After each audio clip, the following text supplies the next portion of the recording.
Tong Laurel, ang pinuno po ng Asian Strategic Studies Institute at punong tagapag-abala po ng ating pagtitipon ngayong umaga. Brother Daniel, before po ang susunod na magsasalita mula sa abroad, pero ang puso po at ang ugat ng pinagmulan ay sa Pilipinas, naka-online na po siya. Dalawa po o tatlong mag-online speakers natin, maliban po kina Professor Banlawi at kina Kaado Paglinawan, ay palakpakan natin po ang pakikipagkaisa ngayong umaga ng grupo po ng Kilusang Pagbabago para sa kasaysayan ng bansa, ang grupo po ng mga dating rebelde na nagbalik loob, ka Peter Mutok at ang kanyang mga kasamahan.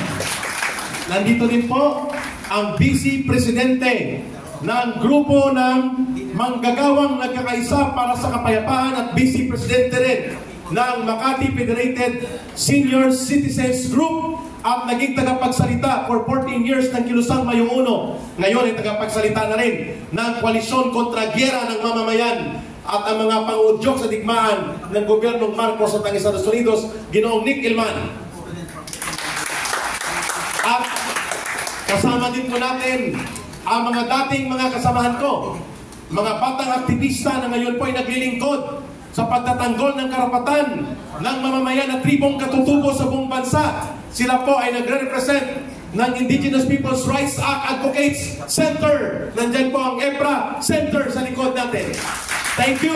Ito po ang mga nag-uugnay at nagbibigay ng matuwid na katarungan at hustisya na hinahanap ng mga katutubong pamayanan na sila palagi po ay nasasalanta ng digmaan, mapa-NPA man o digmaan ng Estado na nangangalaga ng digmaan ng Amerika sa ating bansa.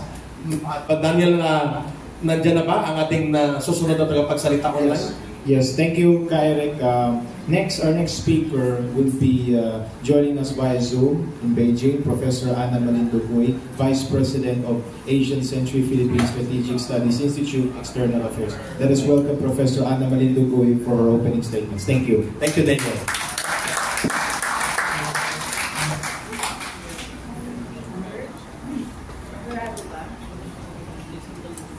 Yeah, you may proceed now, Professor Ana. Okay, thank you so much, Eric. Media friends, fellow citizens of the country, ladies and gentlemen, good morning. My opening statement will be short.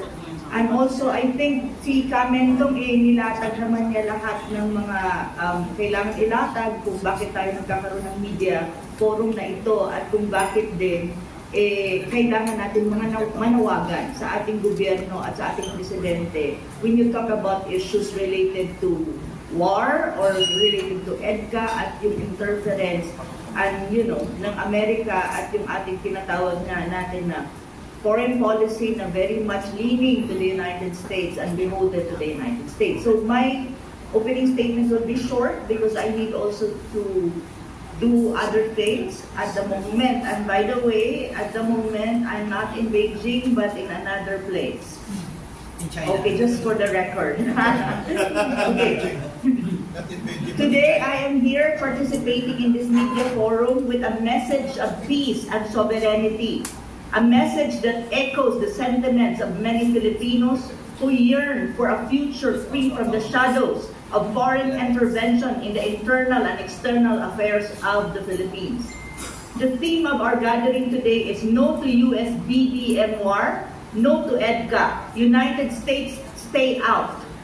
Our nation, the Philippines, has a rich history marked by resilience, courage, and unwavering spirit of independence. Throughout the centuries, we have fought for our right to self-determination and independence, and we have earned our place as a sovereign nation. In this spirit, we must assert our stand against the presence of foreign military bases on our soil. The Enhanced Defense Cooperation Agreement, or EDCA, has been a topic of intense debate and concern. While proponents argue that it strengthens our national defense, we must critically assess the broader implications. The establishment of U.S. military bases under EDCA places our country at the forefront of geopolitical tension that are not our making. It risks drawing us into conflicts that serve the interests of others, particularly the United States' interests in the Indo-Pacific region, and that is not the interest of the Philippines. We say no to war that is not ours. We say no to becoming a pawn in the geopolitical chess game played by superpowers. Our national security should be grounded in policies prioritizing peace, diplomacy, and mutual respect among nations. The presence of foreign military bases undermines our sovereignty and compromises our ability to chart an independent course for our nation. Our opposition is not rooted in anti-American sentiment per se, but in a firm belief that true security and stability are achieved through peaceful means, not military might or not military intervention coming from a superpower like the United States. We respect the United States as a friend, but friendship does not mean allowing ourselves to be entangled in their conflicts or in the conflicts of the United States. True allies respect each other's sovereignty and work towards common goals without imposing their military presence in our country. We must remember the lessons of history. Foreign military bases have often brought more harm than good, leading to so many social issues and strained international relations with other countries, especially in the regions, especially countries, superpowers like China and Russia.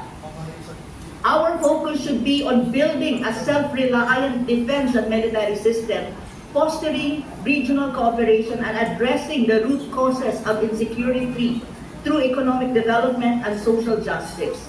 To the leaders of our nation, we urge you to listen to the voices of your people.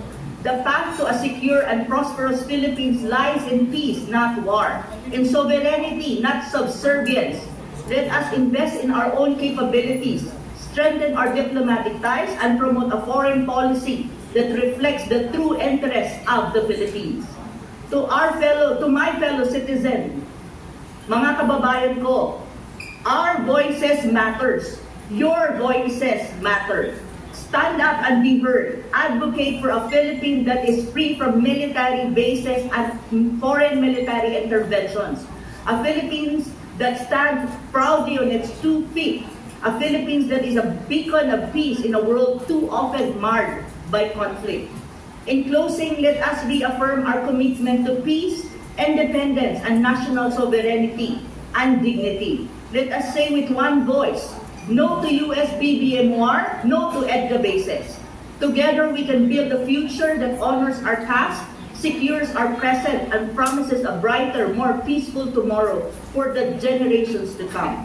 Mabuhay ang Pilipinas. Maraming salamat po at magandang umaga. Maraming salamat, Professor Ana Malindogoy, for a very inspiring na paninindigan para po sa isang malaya at mapagkaibigan at mapagkaisang foreign policy and foreign relations dapat ng Pilipinas na siyang